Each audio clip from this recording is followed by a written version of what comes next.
I got it, let's go!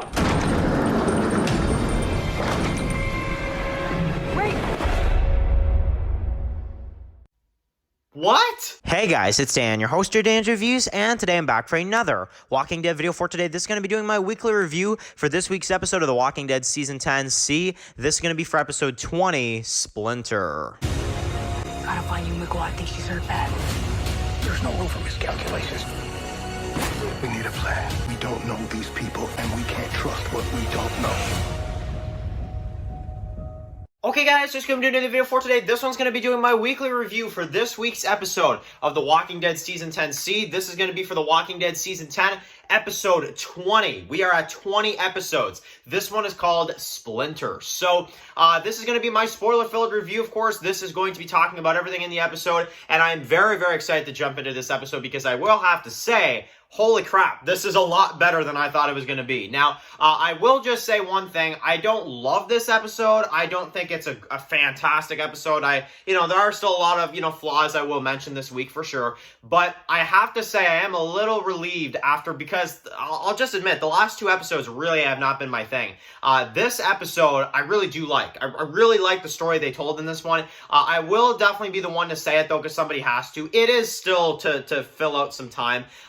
This episode, we don't really advance the plot that much, and that's the main issue I have with it. But I will just say what we got, and really I'm talking about the characters in this episode and what they went through. I liked it. I did like some of the stuff they did. So, this episode, Splinter, is focused on, of course, our Commonwealth crew. We have Princess, we have Ezekiel, we have Eugene, and we have Yumiko. Now, this episode picks up right where we left off at the end of episode 16, of course, and we get them surrounded. Now, obviously, this scene was really cool, and I love how they did the iconic shot from the comics, which is very iconic from the Walking Dead comic book series when you can see the characters through the helmet, which I think was really cool. Because, see, here it is in the comics. You've basically got, like, the Commonwealth soldier here, and you can see kind of the characters through here, which obviously, in the comics, this crew is very different. We got a lot of different characters. Michonne's there in the comic, Magnus there. Yeah, it's very different. But I will say one thing right off the bat. I like that because they call right back to the comics right, immediately at the beginning of the episode. And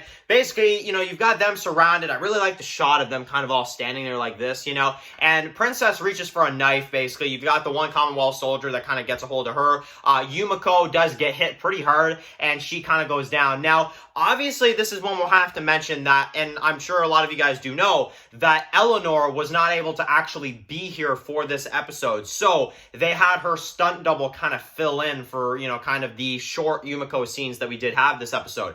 But I'll be honest, without me knowing that news a couple days ago about Eleanor, I'll be honest, I would have said that she was in the episode. Honestly, that's how well of a job they did. So, that is when I gotta give credit where credit is due, because they actually did make it seem like she was there, like she was actually in the episode, and that Eleanor was in the US, because obviously the UK was on lockdown, so they couldn't actually bring her in and set and, blah, blah, blah. But I will say one thing. I really liked how they pulled this off because it felt like she was there. It really did. So the stunt double, man, she did a good job. I'll say that. She did a good job, just overall, and they did a good job kind of trying to still include her as much as they could. But obviously, this is why we have this whole, head injury type thing.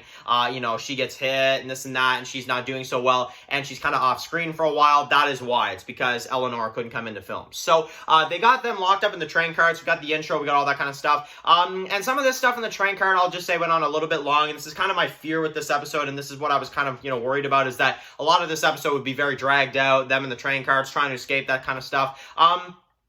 And it was, let's be honest, it was. But I'll say that one thing I do like is that we actually do get a little bit of a conversation between Princess and Yumiko as she's kind of trying to keep her awake, and we find out about, I think, a story when she was like 14 years old, something like that, and she had to like eat in the garage or something like that, or not eat at all or something, and she kind of trying to keep, Yumiko awake, that type of thing. So that was very interesting for sure, and I do like that scene a lot.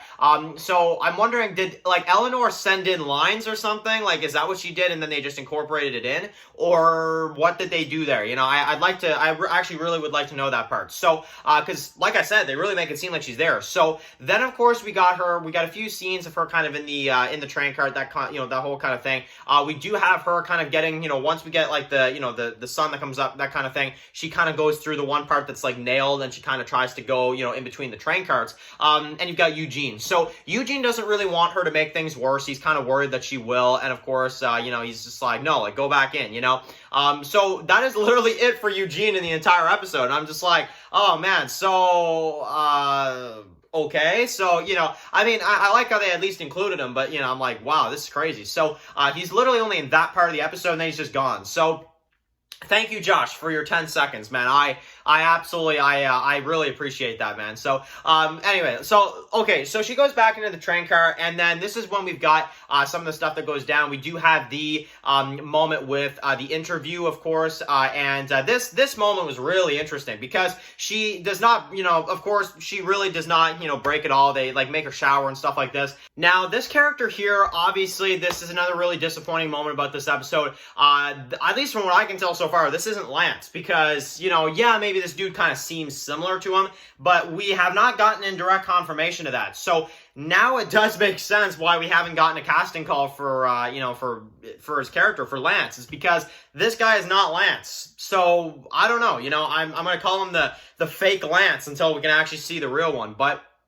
I don't know. That really threw me off, because he sounds like Lance. Really the only difference is, for me, honestly, is that he's not wearing like a suit or something, you know? Aside from that, he seems just like Lance. So I don't know. We'll have to see. I guess that's not Lance, but man, that really took me by surprise in the episode. We've got her saying like, oh, 28, 29, I could be 50, I don't know, man. Where's Yumiko? And basically, you know, said no fan ever obsess over where Yumiko is, right? So, but anyway, so she's talking, of course. You've got this whole scene kind of playing out here, and he's just like, okay, where were you when the fall happened, that kind of thing. And she's not really answering, and then he's just like, okay, you're not answering, okay, fine. So he knocks her down, and of course, you know, kind of throws her back into the train cart. So she doesn't budge, basically. She doesn't say anything.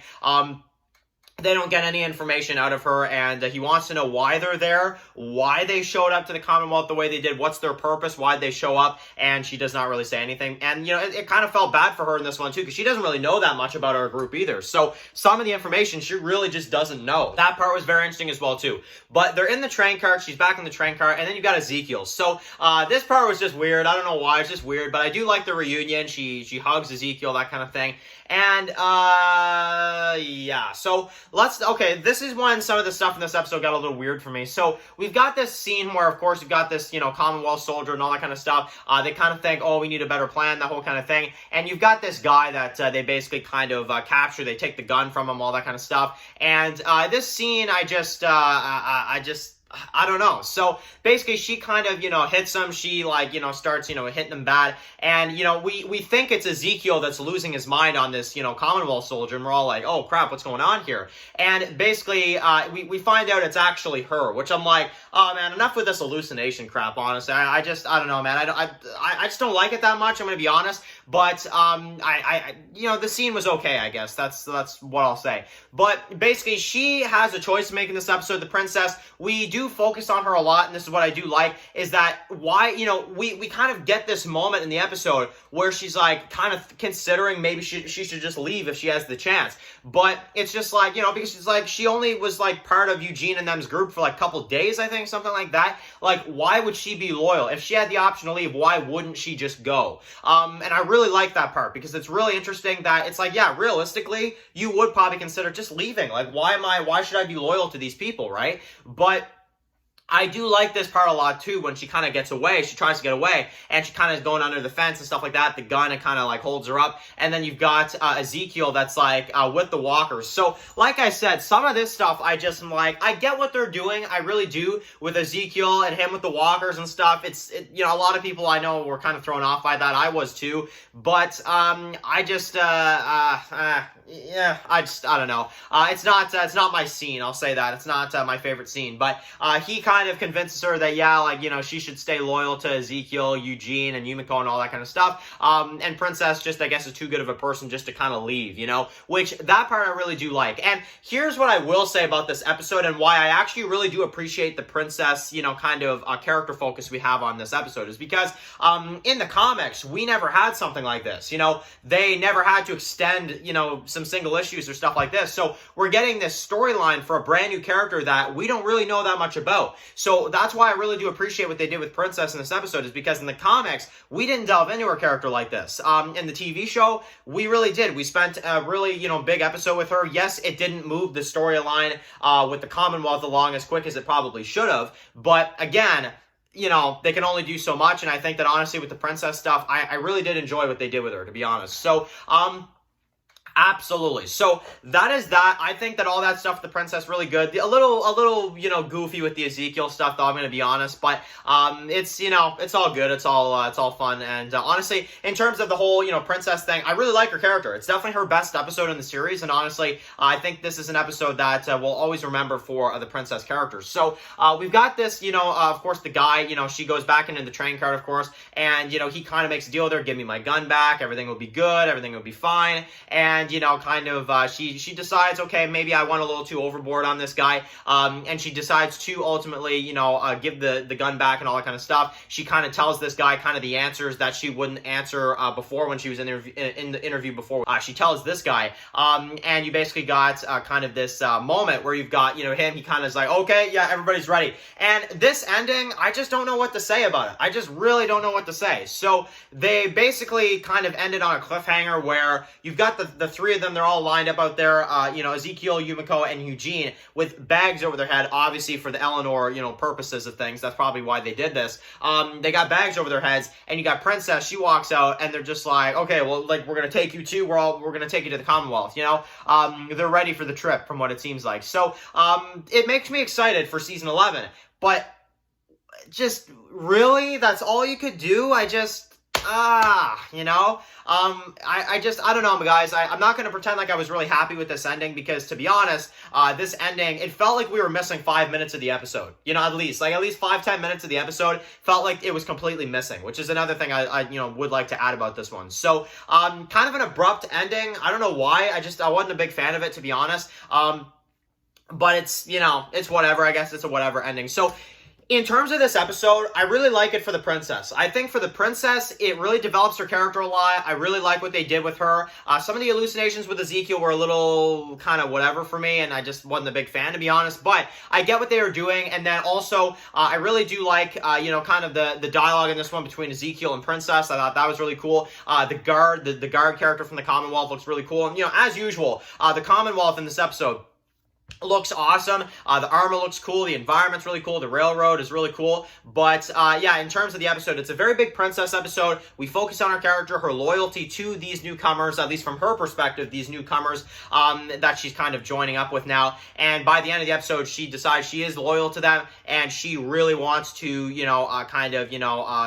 I guess join them for the, the long ride. So, I like that. And of course, now by the end of it, they're going to be, on their way to the Commonwealth now and that kind of stuff. But, man, I just wish we could have seen that journey begin a little bit or a little bit more stuff going on by the end of the episode than what we actually had. But, in my opinion, this is a pretty good character episode. Like I said, I wish we could have gotten more about the Commonwealth, but what we did get, it was pretty good. It was a pretty good episode, and I think that this is probably my second favorite episode of Season 10C, just because I do think it has a little bit more of a point in the story than, obviously, Episode 19. At least this one's the Commonwealth. We know this goes somewhere. And then, Episode 18 with, Leah and Daryl. I'm not really saying too much until we see Leah again. So, honestly, this episode, it's definitely going to remain my second favorite from Season 10C, but I definitely want to hear from you guys now in the comment section below. What do you guys think about this episode, Splinter from The Walking Dead Season 10C? So we got 2 episodes left, which of course episode 21 we will be doing our predictions video as well too, but that is it for this review. So 7 out of 10 is what I'm going to give this episode, guys, but I definitely want to hear from you guys in the comment section below. Thank you guys so much for watching this video. Write your comments in the comment section below. If you guys are new here, click the subscribe button so you don't miss any of my Walking Dead videos. Follow Dance, Walking Dead Reviews, subscribe guys, and of course,